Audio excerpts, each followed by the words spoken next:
My name's Sophia, I'm a care leaver. Welcome to Care Leaver Sophia.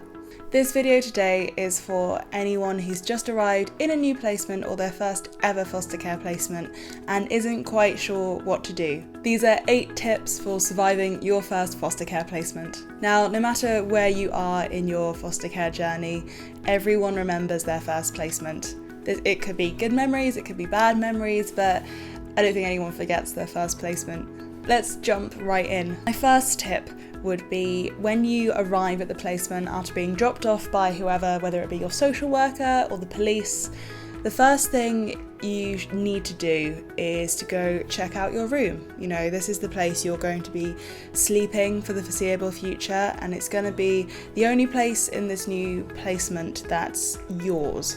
You're going to want to get a feel of the room quite early on because, as I've said already, this is the place you're going to be sleeping.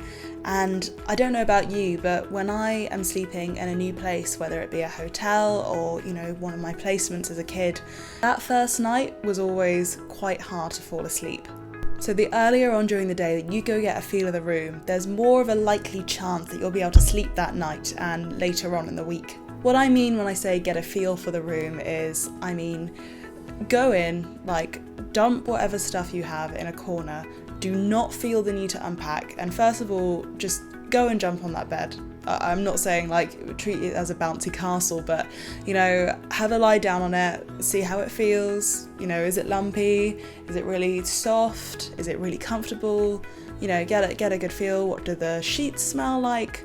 Sort of start to engage your senses in the room. After you've sort of discovered the different elements that this room has, you can start making it yours. I was always really reluctant to do anything quite drastic in my rooms because I never knew how long I'd be staying in a placement for. One thing I didn't do for years actually was unpack. So whenever I moved into a new foster placement, I'd always have my suitcase in the corner and it would be open and all my clothes would be inside that. And it's not like my clothes were sort of scrunched up or anything. They were neatly folded so I could pick them out, when choosing what to wear.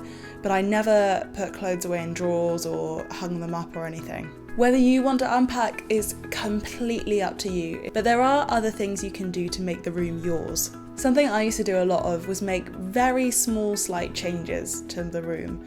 Like, for example, I had a favourite ribbon that I would sometimes wear in my hair as a teenager. And when I moved into my first foster placement, I did the very small thing of tying that ribbon round the door handle, so on the inside, so when I, opened it, I'd see it and be like, that's mine. Yeah, this is my place, this is my room. The best thing about having your own room is that in this, scary new placement that you've been put in, this room is yours. Think of it as a place you can escape to when the world sucks.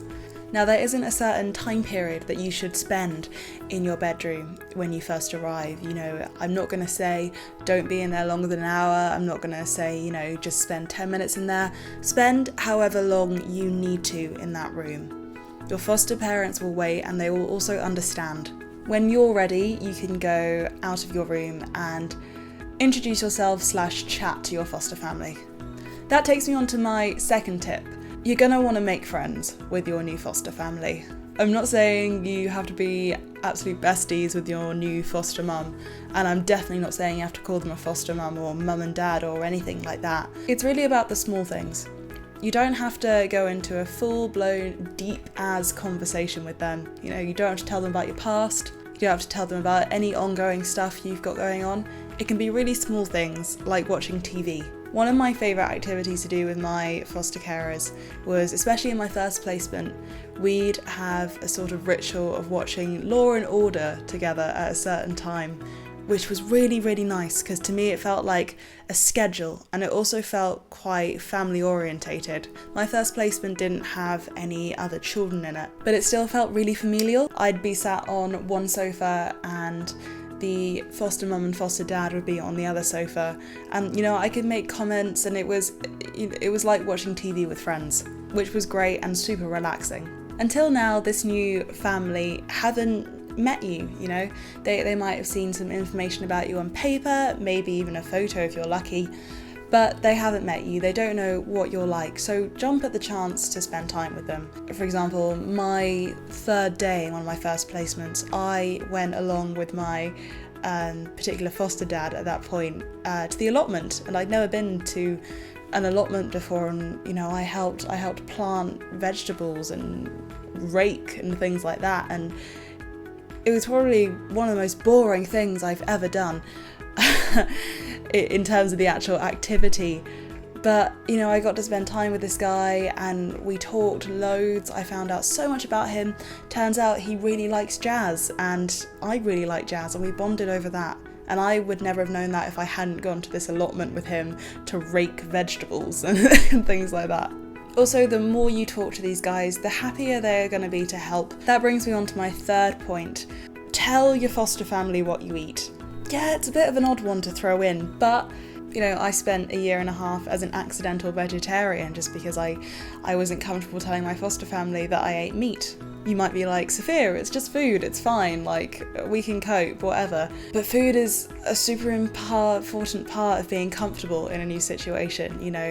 If you're already scared about being away from your parents in a new setting, with who knows what going on in the background, the last thing you're going to want is to be eating something that you hate.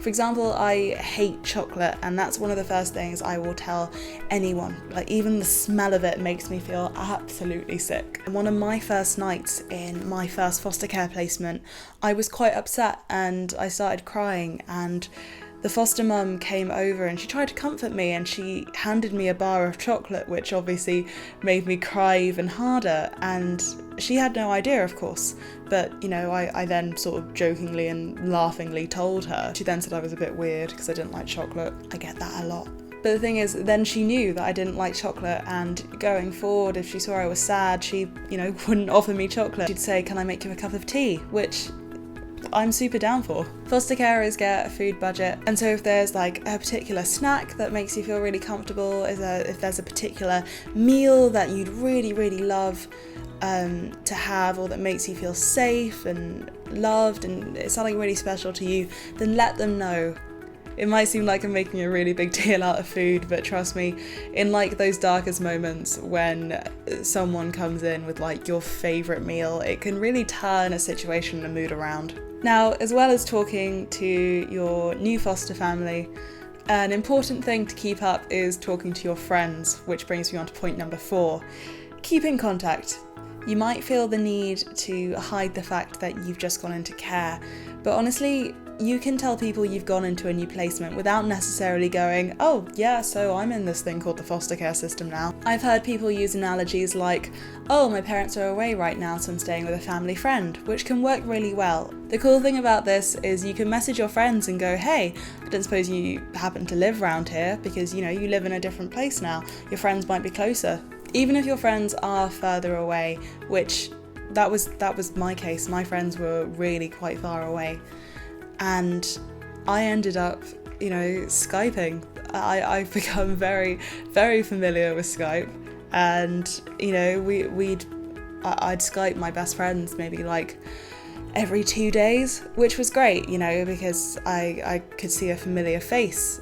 It's kind of nice to escape into a world where you can Skype someone and they can tell you about, this boy they like, or how they've fallen out with this other girl. It's nice to have that kind of small talk with mates. Keep that in your life. Try not to shut yourself off. I know it can be super duper hard to be like, oh, I'm not going to talk to them, they don't understand my life, and get super dramatic like that. But at the end of the day, you're friends with these people for a reason. So even if your friends don't live in the area, you still have, Facebook Messenger and email and Skype, etc. But something that I found really cool about moving to a new placement, especially my first one, was the fact that I could still make friends even in the middle of nowhere, which is what brings me on to point number 5. Go for a walk. Depending on how old you are, you're either going to have to do this with your foster family or you can do it by yourself.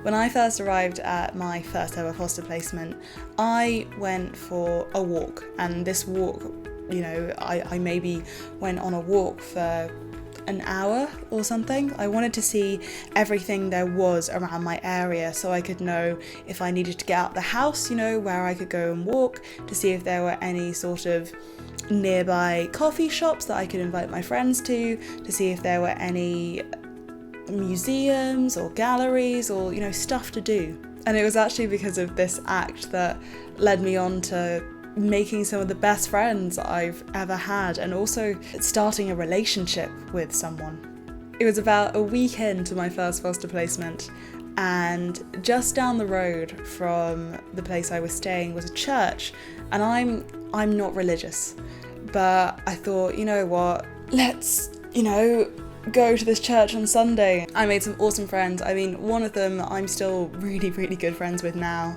And it was because of the simplest thing of walking into this random place and just taking a chance and seeing, oh, you know, I wonder if there are any kids around. So even if your friends are physically quite far away, you can make new ones, I promise, even if you're in the middle of nowhere. Oh my god, the stories I could tell you about that first foster placement. Fun story from my first foster placement. They had a parrot. It was called Fergus and it was a girl. And he used to whistle the Law and Order theme tune. Yeah, I've had some weird placements. Okay, number 6. Some other people who you should probably talk to are your social workers. If you have a question, or if you're lonely, or if, you know, you want to know what's going on in terms of your family, investigations, etc., etc., call your social worker. That's what they're there for. Like, I did not take advantage of this enough when I was in the care system. You know, social workers I have so much respect for because they are so worked off their feet. I remember my social workers would always tell me about the amount of kids they had to look after, and you know, my case was big enough as it is, let alone sort of 20 other kids on top of me. But it's really important to keep up to date with your social worker because they can let you know what's going on. One phone call to a social worker doesn't take that much effort. My 7th tip is watch videos.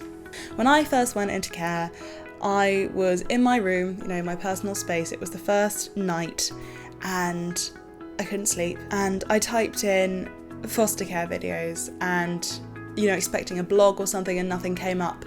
But what did come up was a show called The Fosters. It's a US television show, and I was so lucky because it started airing the same summer that I went into care.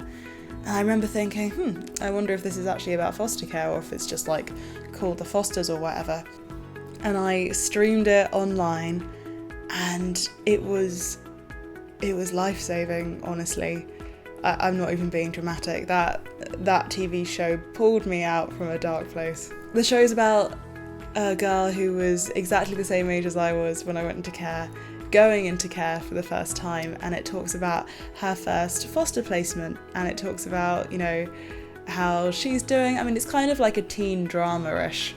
So, you know, she has problems with boys and school and all the normal teen drama stuff alongside having to deal with the foster care system, which was so awesome for me because I was like, wow, this is me on screen. I can really relate to this girl. I got super into the series and I binged it so hard. The only trouble with the series is there are a lot of situations in the programme that really hit close to home. So I'd be like having a great time watching the show for maybe like 40 minutes, and then the last 5 minutes I'd just be in absolute like floods of tears. You know, crying's healthy. But the fact I was doing it to myself was a bit like, okay, Sophia, you don't have to always watch this sad stuff. But most of the time the episodes were really happy, and it kind of, even though it was the US care system they were talking about, it kind of enlightened me to different sort of aspects of the care system and coping mechanisms, because the main character Callie had a lot of coping mechanisms, and she also had similar symptoms to PTSD, and you know, they were talked about during the show, so super awesome. I'd really recommend actually going and watching the show if, you know, you're in care or you have been in care. I really love that show. I'll admit I haven't watched the last 2 seasons, but the first season especially is just so good, so good. This is my final tip. This is number 8. It's an interesting one. My final tip is don't feel like you have to be your best self. Which is like the worst self-help video advice ever. But what I mean by that is when you go into this new placement, don't feel like you have to sit up straight and take your shoes off and be overly polite, and put on an act if that's not who you are. Even though this place that you've arrived in might not be home, you can let yourself treat it like one. I'm not saying like run amok and terrorize the house and like swear at your foster parents or whatever. Like, you still have to have common human decency and you still have to be a nice kid, but you don't have to be perfect.